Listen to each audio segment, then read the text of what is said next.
So when we're speaking about concurrency and parallelism in C++, it's we probably don't want to wait for C++ 17 or C++ 14 available to our platforms.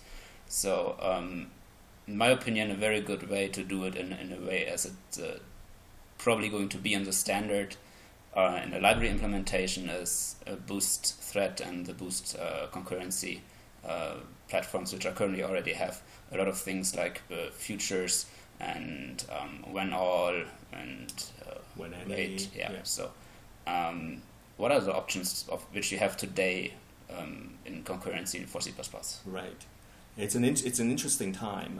What C++ 11 gave us was basic abstractions, threads, locks, okay, some very small amount of asyncs and package tasks.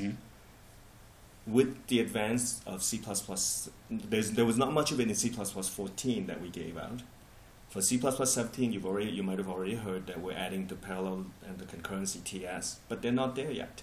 Today, the only way to get around that, to get to the advanced abstraction level beyond the basic, is to either use Boost threads, which most of C++ thread came from, Boost concurrency, which is now being adapted to go into 17. Another option, reasonably viable option that works across many compilers is OpenMP. OpenMP just issued 4.0 of the standard specification, which has advanced tasking capabilities with task dependencies. We also have support for accelerators. We also have support for probably the world's first support for high-level vectorized SIMD language. So these are and with OpenMP it works both for C++, C, and that language whose name I will not name, but it starts with F.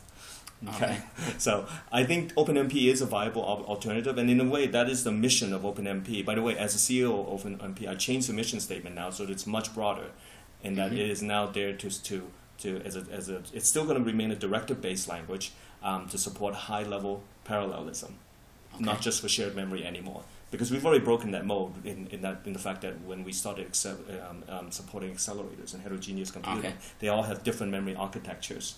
So it's not just one single shared memory. So yes, OpenMP is viable. There are implementations out right now. In fact, GCC 4.9 just came out with full OpenMP 4.0 support. So you can experiment with that. You can experiment with the target directive to send to accelerators. You can experiment with the task dependency. There's a cancellation model. You can experiment with the SIMD. Intel will probably follow up with that very shortly after the 14 compile.